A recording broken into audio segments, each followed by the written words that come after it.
Well, first of all, good evening to everyone. It is morning here.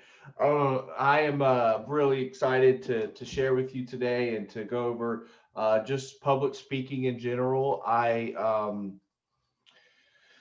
think it's incredibly important. I don't think there's ever you're never too young to learn public speaking, and you're never it's never a bad time to start developing your ability to speak in public. Um, Even if you're young, if you're probably let's say you're in fourth grade, you do have the opportunity at some point to speak publicly. And if you don't at the time, you eventually will. And so I, at a young age, was able to speak publicly at like a church setting. I would go to church with my mother, and we would have little plays or little programs or some sort of performance to the rest of the people there. And I had the opportunity to actually, in one play, I remember this really well. I was a lion, and I was meant to talk about my experience as a animal that was present during the first Christmas. And I didn't have many lines, but I had a few. And basically, I sat there and I tried to hide when I spoke, and I didn't really speak very fluent or very loud or very well, and it wasn't a very good performance. And but the truth is I've seen young people speak really well. In my opinion, Martin Luther King Jr. is one of the greatest public speakers of all time.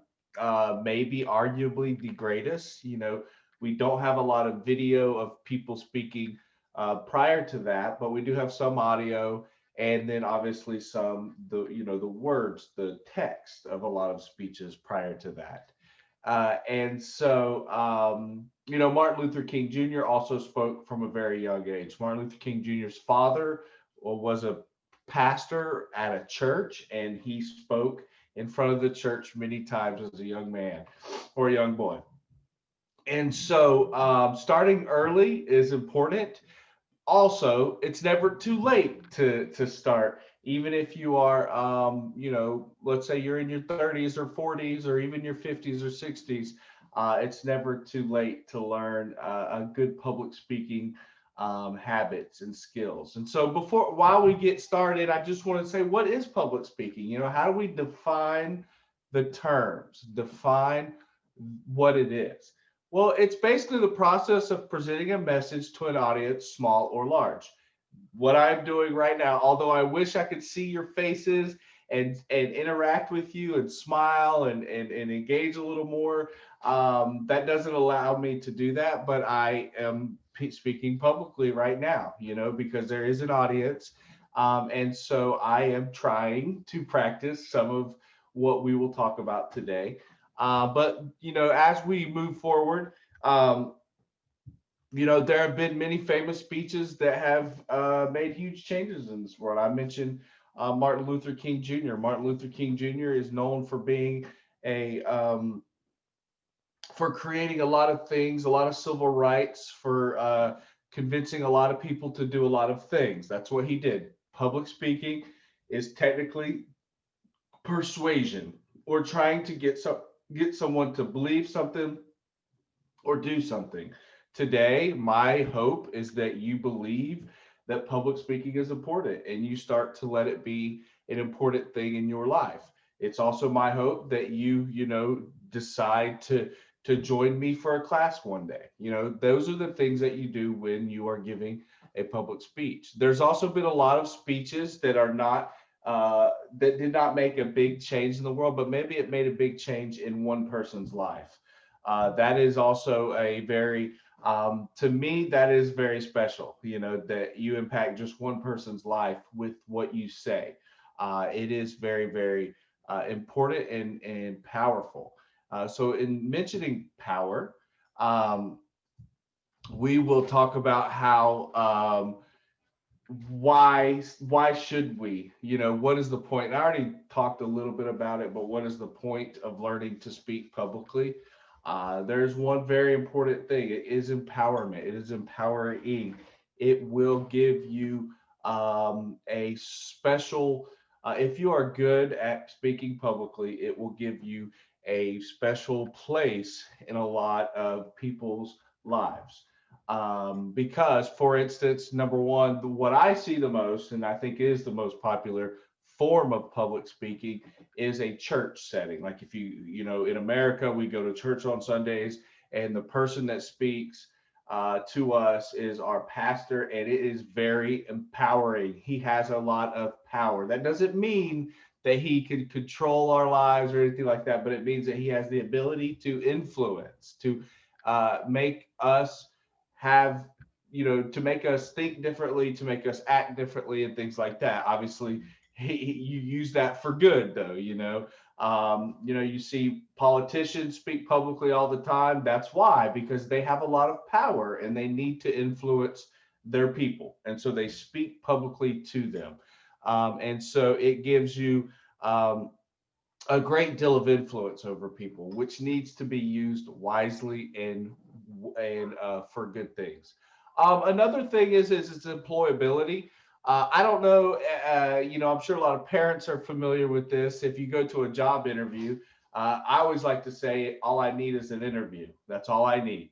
If I can get an opportunity to go to a place and talk to someone about working for them, I will probably be able to get that job because I can speak well to people, especially on a one-on-one opportunity. So that's important. And again, like I said, I don't care if you're in second grade or 12th grade. It's important to learn how to communicate with someone, to talk to someone, how to ask questions of someone, how to um, get the conversation going. If you go to a job interview and trying to get a job and you are not very good at talking, it's going to be so hard to get. And this isn't a matter of English or Mandarin or whatever language you speak. This is true among all languages, and so very important to have the ability to communicate. Because if you cannot communicate, you will struggle to have a good job and to keep a good job. Um, Speaking of communicating, what is communication? Communication is a very um, simple but also quite difficult process sometimes. Uh, the communication process is made up of the source, encoding, channel, decoding, receiver. Don't worry about those words. It's not that important that you remember that or anything. What's most important is that you know what they mean. So the source, if you are communicating, you are the source because the information is coming from you. The message, that is what you are trying to say, right? That is what you are trying to whatever it is, whether it's you're trying to get a job and you want the message to be, I am the best option for you as a company. That could be your message. If you're, so that's the message. Now, encoding it, how do you best say that? Let's say I want this person to know I am the best employee for this job. Maybe there's a promotion. A promotion is when you have one job and you want a better job. Okay. So you work for a company and there's an opportunity to have a different job. You want that promotion. So let's say your job is to tell them that you want the promotion and you are the best employee for that promotion. You do not go in there and just say, I'm the best employee for this promotion. Thank you. And that is all. No, you encode it. You create a how to deliver that message. Um, and then also the channel. This is how it's delivered. Right now, the channel is Zoom, is our channel. That is what we are using to communicate my message of public speaking is important. You should study public speaking one day. And so that is my message. And so, and then decoding. This is the way the receiver of the message makes it understandable to them. Now, this is something that you don't have as much control over. I don't know about you, but in my life, I have tried to say something to someone and what I said is not what they heard. It was different. They decoded it differently. They took the message to mean something else other than what I wanted them to hear. And so this is difficult. This is a part that we will talk about in how best to do this, how best to know the person you're talking to so that they do not receive the message in the wrong way. And the receiver is the person you're talking to. That sounds complicated. It's very simple. We're doing it right now all the time. You do it all day at school. You do it at home. You do it all the time. You just may not know or think about you're doing it. Okay. Um, and so, just to really quickly, I think the history of public speaking is very important. And so, I'm sure that like thousands and thousands and thousands of years ago, there were probably people that made speeches in caves or something, and we don't know about them because they didn't write anything down. But we do know about Aristotle. Aristotle is a very important philosopher, 400 years BC, 400 BC. And so this would have been the time of the Republic, the time of the development of Rome and Greece. And so he decided, this is obviously long, there's a big history of China long before this. I can't remember exactly what dynasty would have been the 4th century BC, probably the Qing dynasty. I can't remember the Qin dynasty. I think that's what it was, but I can't remember. It's not important right now. And I'm sure there were speeches happening there too. Okay, so this is a very Western perspective. But the Aristotle talked about what makes a good speech. He discovered 400 years before Christ, or before AD, which is where we live now. 2,400 years ago, he was able to find the what makes a speech good. Okay, and this is what he says. There are 3 things that make a speech good. These words are not English words. These words are Greek words. So it's not important that you know these words, but I will explain each of them because they still mean something today to us, especially when we talk about public speaking. He mentioned logos, pathos, and ethos. Okay, think about words, passion, and ethics or behavior, and we'll talk about that.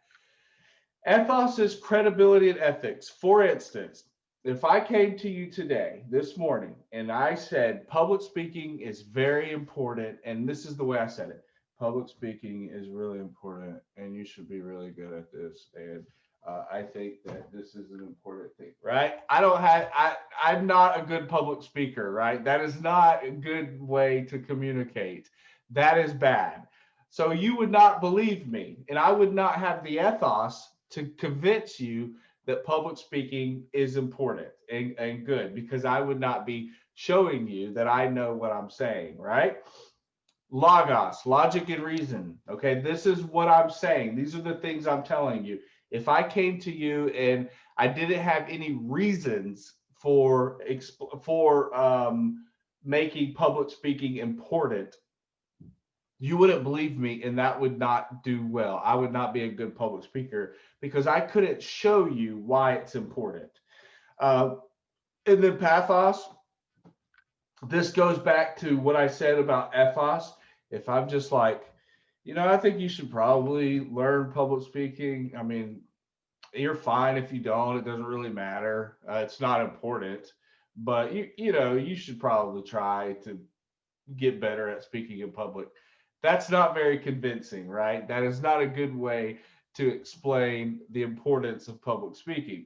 So I don't have the pathos. I like to also call this the passion. If you know that word passion, you have to be excited about what you're talking about. You have to have some emotion. I'm only talking about public speaking today, but I'm excited. I'm emotional. I'm feeling things about it. Things are important to me. That I want you to know about and I want you to get excited for. And so because I think public speaking is incredibly exciting. I'll say this: when you speak publicly, there's a bit of emotions and feelings and excitement that you feel that is you can't find elsewhere. You don't usually experience that feeling, and it's a good feeling. It's what the word is adrenaline. It goes through your body. You know, you get excited. Right now, I'm feeling a little bit of adrenaline. I'm getting excited. I'm happy to do this. I'm a bit nervous. Yes, I am. I do feel some nervousness when I speak publicly, because that's a good thing, because I know how important it is to do it the right way. Um, we talked about it. You know, these are just some examples of people using this ethos and making people believe them. You know, can they trust you? Remember JFK? I don't know, you know, for those that don't know, JFK is one of the American presidents who was actually killed while he was president. He said, "I am a Berliner," to people in Berlin, you know, to relate to them, to make them feel like, you know, they can trust him. Margaret Thatcher was a prime minister for the United Kingdom, and she once said, "Any woman who understands the problem of running a home will be nearer to understanding the problems of running a country." Now, if you can imagine who she was talking to women, and she made them understand that she understood them, and they felt like they could trust her. Logos, same thing. You know, we already talked about it. Logos is the actual words that you use, the things that you say, the way that you communicate. And then pathos is the emotion. Make them laugh, make them cry, make them agree. You know, that is the point of public speaking. And then I don't want to go over all this. These are things we would do if we took a public speaking class together. We would talk about these things and just discuss how we can improve them and make them work for you as a public speaker. You know, content of Logos are, you know, your facts, your numbers, your figures, your data. And then the ethos would be like, you know, personal stories. Like I mentioned when I started today, I talked about my personal experience in public speaking, good and bad, you know, and so that's an important thing, because if I don't have any experience in speaking publicly, why would you ever want to learn public speaking from me? Because I wouldn't have experience. But I do, and I talk about it. And then the pathos, you know, telling stories, you know, making people laugh, making people maybe sad a little bit, you know, all of that is a valuable thing to use. All right. So now, when you ask someone what they are afraid of, you know, there's been lots of studies throughout history that what are you most afraid of? And for the majority of people, they will say public speaking. Actually, yesterday I was listening to a man who was on TV all the time, and he said that he is never nervous before a TV show, before he has to do his job. Um, but if you put him in a room with 50 people, he could be on TV in front of millions of people and he doesn't get nervous. But if you put him in a room with 50 people and he has to speak in front of them, he gets very nervous. And so things that most people, one of the most popular reasons most people do not practice public speaking is because of fear. And they don't want to feel that fear of speaking publicly, so they just don't do it. As a matter of fact, I actually had an experience where I had good grades. My grades were really good, really high scores on everything.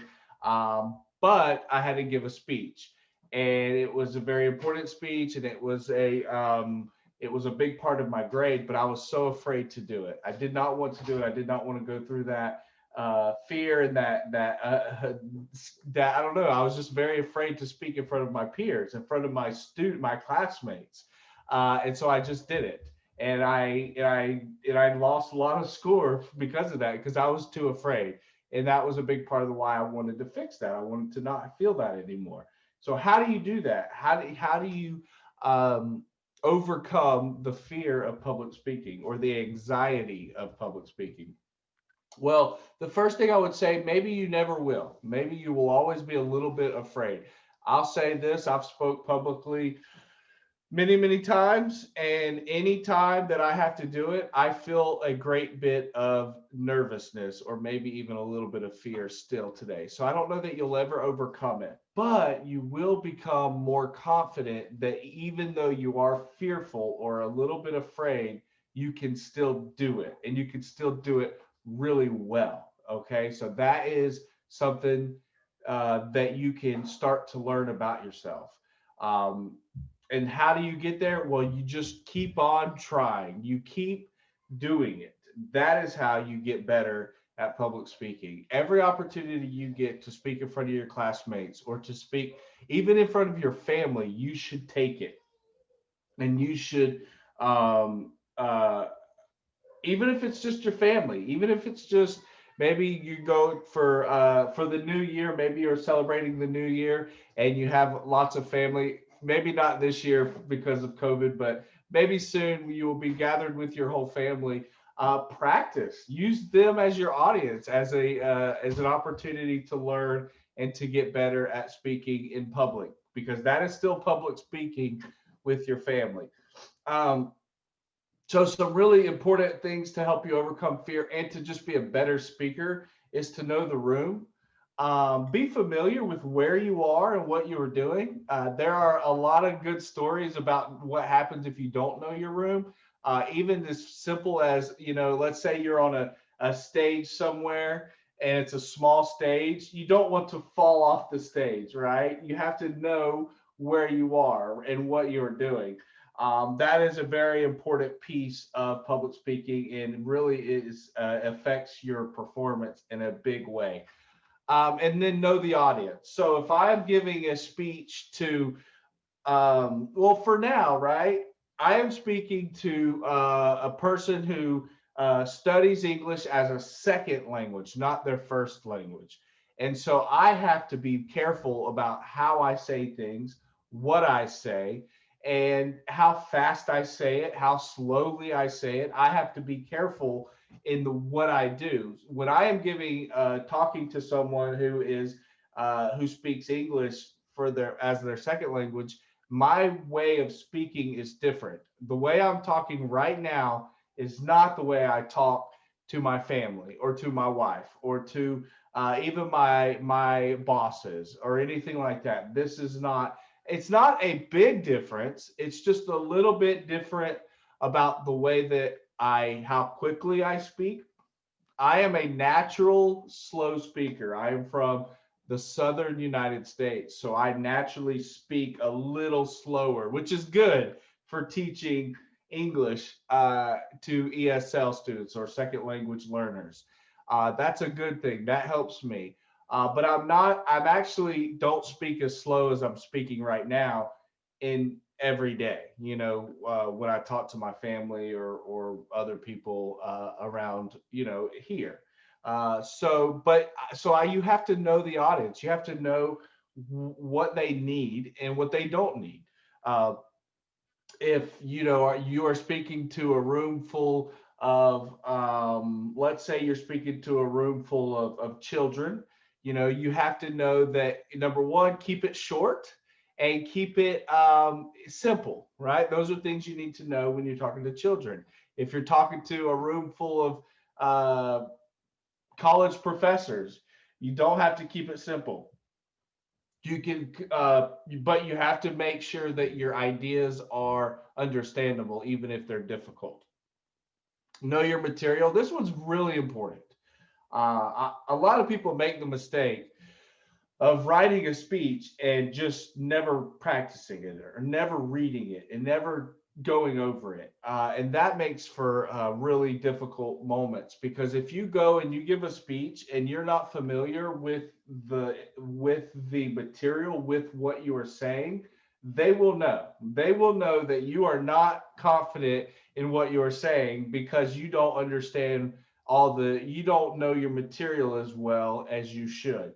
I have actually presented this PowerPoint, this PPT, more than 10 times. So I know what is on this material. I know this material. And so it's important to be familiar with what you're going to say. If you're not, you already have bad speech before you ever give it. And then relax. I know that that's very simple to say and hard to do because sometimes, that fear and that anxiety makes it very, very difficult to relax and to, not look like when you're giving a speech, you're nervous and you don't, you're sweating or you're looking down and you're not focused, and people can see your fear and your anxiety, and it's not going to help you do what you want to do in your speech, which is usually to persuade someone. And then gain experience. This is a big one. Let's say I was teaching you public speaking. A big part of it would be you going out and gaining experience in public speaking. I cannot teach you public speaking without you actually publicly speaking, right? You would have to go and practice somewhere. Speaking to me is not enough. It helps, and I can be there to help you practice it. And so that you know your audience and that you know your material, I can make sure you do that. But until you go and you stand in front of people and you give your speech, that you cannot replace that. That is the only way to get better. How do you do that? Well, for many of you, you probably live in a city that has something called Toastmasters. If you've heard of Toastmasters, great. If you haven't heard of Toastmasters, it's basically a group of people who come together and they discuss public speaking and they practice public speaking together. So everyone's there for the same reason. Everyone's there to help you get better. Everyone's there to be uh, uh, cheer for you, to hope you do a good job. And so if you don't know about this, you should look it up and see if there's one. When I was in China, I lived in Xi'an, China. Wonderful city. I love Xi'an so much. I love the food so much. But Xi'an's not one of the biggest cities. It is a large city, but it's not one of the biggest. And they had that. They had a Toastmasters there. And so, but so how can we just some really simple things that we can do to become more effective speakers? Um, we already talked about this. Know your material. Okay. This is the reason why I'm putting in this order, is because I believe number one is knowing your material. Okay. Also, pick a subject that you care about. Remember what we said: ethos, logos, and pathos. If you don't know, if you don't care about what you're talking about, you won't have the passion or the pathos, right? If you don't know enough information about it, you won't have the logos, okay? And if you don't also do what you're saying, you won't have the ethos, okay? So remember that. Choose something that matters to you. If you are a person that cares about the environment and you want to talk to people about the importance of not littering or not throwing your trash on the ground, if you want to teach that, you have to do that in your life. If someone sees you walk into somewhere and you throw trash on the ground and then you stand in front of them and talk about why you should not do that, you lose. You will not have a very good speech. Oops. Okay. Know more about it than you include in your speech. If all that you know is you can fit in your speech, you don't know enough. Okay, so you have to do research. You have to look up information. You have to, what we say is you bring everything into your mind, you create a little package, and you deliver it in your speech. But you don't put everything in that package. You just make that package look very pretty so that you can deliver it and people will understand. That is what public speaking is doing. That is what you're doing when you give a public speech. Um, and use humor. Be funny. Don't be a stiff. Even if you're talking about something that's very serious, you can use humor. And so you can use it too much or you can use it not enough. So just use it as much as you can. Sometimes it's hard to use humor. Sometimes humor doesn't feel like it's the right thing at the time, but every once in a while, to make people smile a little bit and to relax, you also need to make the audience relax if you're going to relax, right? That is very crucial. And then use personal stories. Tell them about your life. Tell them about your experience. I mentioned earlier about, my failure as a student to give my public speech. And so use your life as hopefully, whatever you're speaking about, is important enough for you to have had experience with it. And so use your experience in that. Um, this is another thing that when I see people give speeches, this is one thing that I often get frustrated or I don't think they do a good job with. Use conversational language. Right now, I am standing in my office. Right, this is my office. There's no person. I cannot see any people right now. Okay, I am staring at a camera in front of the screens at my computer desk. I don't see a single person in here, but I am still talking as though I'm talking to a person in a conversation, in a one on one conversation. If I take everything away and I put a person in front of me, I can continue talking just the way that I'm talking now, and it would be a conversation with another person. If that is not the way that your public speech is presented, it's not going to sound good. It's going to sound like you're maybe just reading from a paper and you just want to get the words out so that you can go sit down and people will stop staring at you. That is not conversation. That is a bad speech. Okay. So it's not easy and it takes practice. And we'll talk about that in a minute. And so, again, if you choose something that you don't care about or you don't know about, you're not going to have it's going to be hard to remember everything. And so that is another way to help you remember what you're going to talk about if you know what it is. And we, again, practice, practice, practice.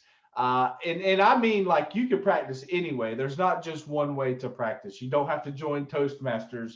If there's not a Toastmasters in your city, then you can practice in front of a mirror. That's what you can do. You can stand in front of a mirror and practice. You also, many times, especially when I was actually living in Xi'an in China, I would go to a meeting or something, and there would be like maybe 20 people. Sometimes it was like like I taught at Shanxi Normal University there, and we would go to a meeting and there would be maybe like 15 other professors and maybe their family, and they would want me, because I was like the leader of the foreign teachers, they would want me to talk about how we're doing, how the school can help us, anything like that. And it was a small room. I have a loud voice. I don't need a microphone, but they would always give me a microphone. And sometimes it wouldn't be very good microphone, or it would make that really loud noise. And it just didn't sound good to me. And I never got to use it and practice with it. So I sounded right. So what I would usually do is I would hold it really far away from my mouth and yell. And so they would hear me and a little bit of the speaker in the microphone, but use the stuff that you're going to use. I think for, like I said, Toastmasters, I think they use microphones. So you want to get better at doing that. For me right now, my hands are free, but you might give a speech where you have to hold a microphone. You need to practice that too, because that could be awkward. Sometimes what you'll do is, and then I do this sometimes, you'll let the microphone kind of drop like this, and you're talking and you're just talking over the microphone and it's not getting your sound. Okay. So you want to practice with these things so that you don't, you can prepare as well as anyone else. But if you have a technology problem, it changes the entire speech for you. Practice pausing and breathing. Don't be afraid to allow a little bit of time between ideas, okay? Especially if you're speaking a different language than your first language. Slow down, use pausing, breathe, and don't let yourself go. Today we're going to talk about public speaking. I just want you to know that's very important to me. I'm so excited. I can't wait to get through this and tell you all about how this, you probably didn't understand much of any of that. And that's the danger of nerves, of being nervous and afraid during a speech. You go too fast, you don't people don't understand you, and you lose their attention. And they start to take out their phones, they start to look at the ground, they start to look up and all around the room at other people, and they don't listen. So use your voice. I am speaking much lower now. I am not as loud. I'm not using my teacher voice. I'm speaking in a different way. And I imagine many of you started to listen a little bit better because of the way that I'm speaking now. And you felt like maybe it's a little bit more personal way of speaking. Use your voice as a tool. Use your voice as a way to help your audience, the people that are listening, understand you. Okay, that is your weapon. That is what you are using to get what you want from the audience. Very important. Know the audience. We already said it. Greet some of them personally. So let's go into what else you can do. If you're giving a speech to your class, let's say you are giving a speech to your classmates at school, and you're in school, and obviously you already know them. It would be weird. It would be strange if you went and shook everyone's hand, especially now. But when you're giving a speech, if it's a small enough room and you have a relationship with people in the room, address them, say something directly to them. It helps them not only feel like that you have a relationship and it's a personal thing. It also helps them pay attention. Students or your audience will not want you to address them or talk about them or to them. They want to pay attention, because if you do it and they're not paying attention, it can be embarrassing. So talk directly to some of the people in your audience. And so it's always easier to talk to a group of friends than it is a group of strangers. Know the room, arrive early, be the first person through the door if possible, because you want to see exactly what you are working with. When I was teaching at Shanxi Normal, I would come to a new class for maybe a new semester. And actually, it's funny that I talk about this, but in my first public speaking class that I taught there, I went to the room and there was no technology. There was no, most of most classrooms have technology. Most classrooms have a computer or a microphone at least. This one had nothing. So I had to go talk to the dean and say, hey, we need technology for this class. And they were great, and they helped us, and they got us technology, and it was fine. But I had to get there early to see this so that we could fix it, because you cannot do a public speaking class you can do it, but not well without technology. And so arrive early so that you can see what you are working with. Walk around the speaking area. Remember, it could be a small stage. Even if it's not a small stage, there might be parts of where you're going to speak that you should not step on, or you should not, maybe there are wires in places that you might fall down, something like that. So think about that. Practice using the mic, and then again, relax. Seriously, relax. It is not easy to give a speech. And so the more you relax, the easier it becomes. Now, how do you do that? When you first stand in front of your audience, address them, talk to them. Do not go like this. 1 second. Do not go, I'm going to talk to you today about public speaking. I think it's really important, and we should all work hard to be good public speakers. That is not how you do it. This is what you do. You walk, and then you come on and you say, hi, good afternoon or good evening for you. It's morning here, and I'm enjoying my hot cup of coffee because it's early here too. And I got up early this morning with the dog, and we were outside, and I was cold and tired, and so I'm just now kind of getting my day started here. I know many of you are probably starting to get to the end of your day. I'm just so glad that you're here to listen to me this morning. It really is truly a pleasure for me to be able to talk to you guys and discuss something that I care about, that I think you should care about. So let's get into this right now. You see? Okay. So talk to your audience, welcome them, be personal, be excited. This is exciting. Guys, I'm in America. I'm in Florida, right? In a small city, there are probably 50,000 people in my city. In China, 50,000 is a tiny village, right? I am talking to Chinese people from different parts of China right now. I don't know exactly how many students we have watching. 25. There are 25 people involved in this. We're in America, we're in China, there may be another country. I don't know. This is exciting. This is impressive. Ivy does a really good job of making sure that we can do this. Be excited. If you get the opportunity to speak in front of your student, in front of your class, and talk to your classmates, that should be exciting. That's an opportunity to influence people, to let people know more about you, and so that you can know more about them. So be excited, know your audience, and it will help you to stay calm. If you are excited to do something, you will not be as afraid. Um, Pause, smile, and count to three. So before you say anything, so when you come onto the stage, do this. Go.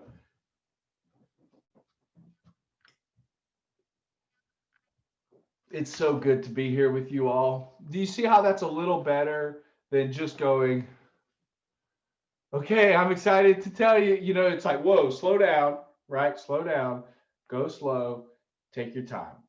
Very important. Do not go too fast. Visualize yourself giving your speech. Think about your speech. Mentally think about it, and you'll do this. This is natural. You'll do this. It just depends on what you think, if it's good or bad. Um, just imagine yourself doing it really well. For instance, I thought about this today and yesterday.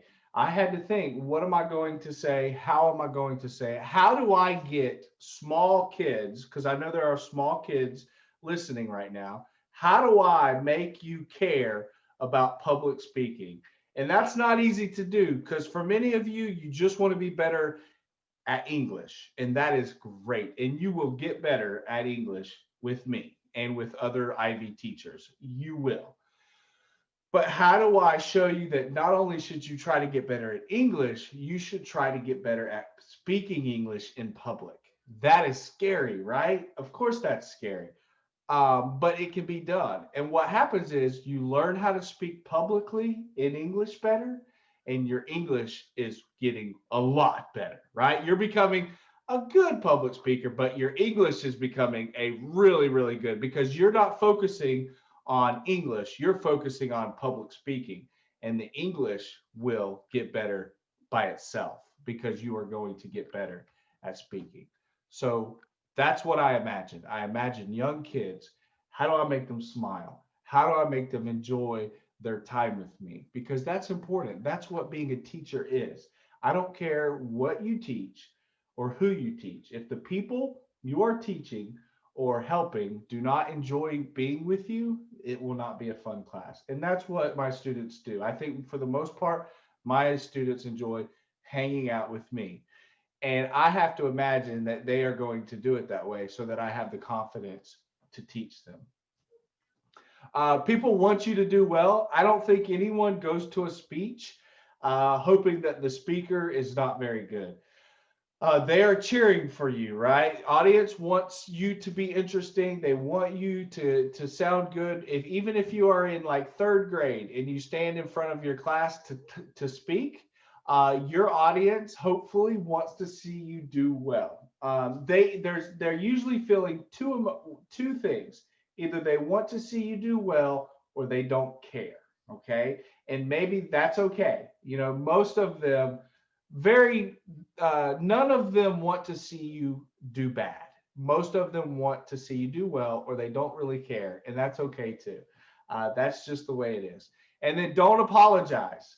You're going to make mistakes. Today, this morning, I have made a couple of mistakes. I did not apologize. And I did not say, that is not the way that I wanted to give this speech. No, I didn't do that because you don't know. You did not hear the mistake that I heard.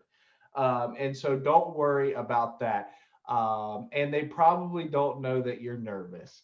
Unless you're like, in front of someone and you're giving a speech and you're like, shaking and you don't know, then they'll know you're nervous. But if you're just talking and you kind of sound normal, they don't know that you're nervous. So don't worry about that. Don't let that affect you.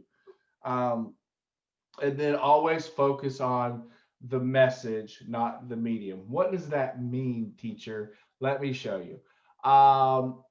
Focus on what you want to say. Focus on what you want your audience to hear. Remember, we talked about that. How does your audience need to perceive you or to hear you? And what should they do after that? That is what you should always think about. Don't think about being nervous. Don't think about making mistakes because that just takes away from your preparation. That takes away from your getting better at speaking. Instead, focus on the message that you want to give to the audience. Very simple, very easy to understand. I think I will get all 10 in today. So we have like one more minute. And we'll also have time for questions after this, unless you guys need to leave. Um, but gain experience. We already talked about this. Experience builds confidence. You see the little cat here looks at the mirror, but the cat sees a lion, not a little kitten. It sees a very powerful and effective speaker. So when you are thinking about yourself as a speaker, the more that you speak, the more powerful you will feel. You will feel strong, like you can convince people, you can help people, you can make people interested, and have a very good speech. And then experience builds confidence in yourself, which is key. If you don't know to say something is key, it's just an important part. Imagine a very big door with uh, lots and lots of treasure on the other side, or lots and lots of money on the other side. There is only one way to get through it, and that is to have the key to the door. Well, the key to success in public speaking is being confident and being able to use your past experience to get better. And so I'm going to stop here. I have more, but we will stop and talk about it. If you have any questions for me, I will let our admin, let you guys ask questions. I did see some comments, and if there were any questions there, um, just go ahead and fire away. Ask a question if you have any. But again, thank you for letting me do this. I love talking to you guys, and I am very honored to be able to speak to you today. Hi. Hi. So my question is, why does we need to talk about to talk? Yeah, very good question. So why do we need to speak? Why do we need to talk to people in front of people? And honestly, King, maybe you don't. Maybe some people never need to speak publicly. But King, if you learn how to do it and you learn to communicate with your friends and your family, you will become more and more independent, and you will have more and more ability to share ideas and to explain what you feel to the people that you want to talk about. And it becomes a very good thing for you because you are able to get your ideas and your feelings to other people. So that is why we need to learn to speak well. Okay, thank you. Thank you, King. Hi, Brandon. I like to ask something which is also about public speaking, and um the ancient China has ancient Chinese, but I would like to really ask in ancient, not ancient because you only have hundreds of years of history, and Yes. I would probably like to ask, does it have ancient English, like probably old English, old style English?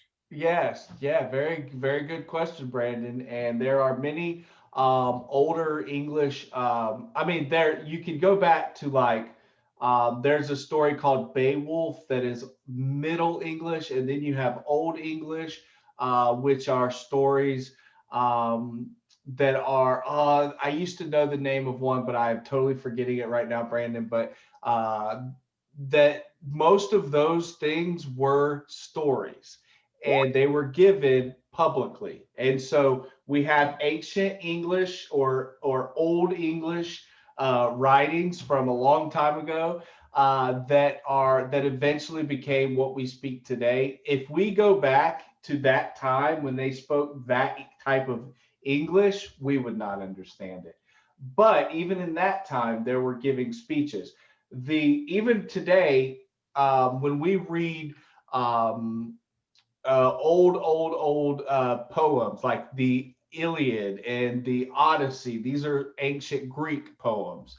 Those were written down, but those were really given in front of people. They would gather together and you would read to them these poems and stuff like that. And so the same thing in China. You know, when you read ancient poetry, old Chinese poems, many of them were given in front of people. They were read to a big group of people, and they were basically a speech written down as a story.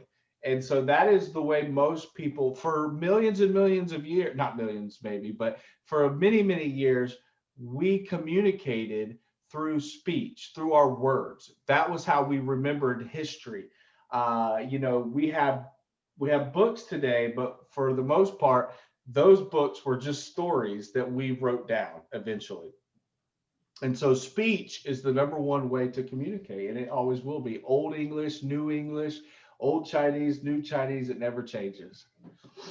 Okay, so I have another question. Is debate probably like public speaking? Absolutely. This is actually one of the parts of a debate class that I've taught, this little section that we went over today. Debate is a very important, very ancient way of doing public speaking. As a matter of fact, debate is used in many times so that not just one view or one um, idea is able to be shared, so that you can debate and there can be someone that can argue against your ideas. I love debate. I've taught debate in the past. I just finished a debate class not long ago.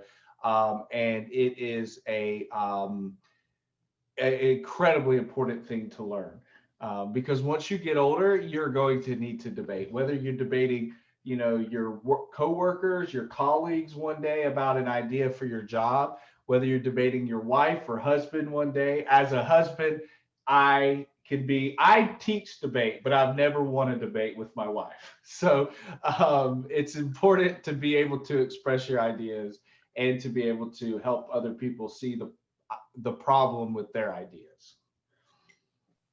Okay, thank you. Okay. Well, very good. Thank you then. Well, I am so happy that you guys let me do this, and I'll turn it over to you. But I appreciate the time, and I hope you all have a great night. And I got to go to work.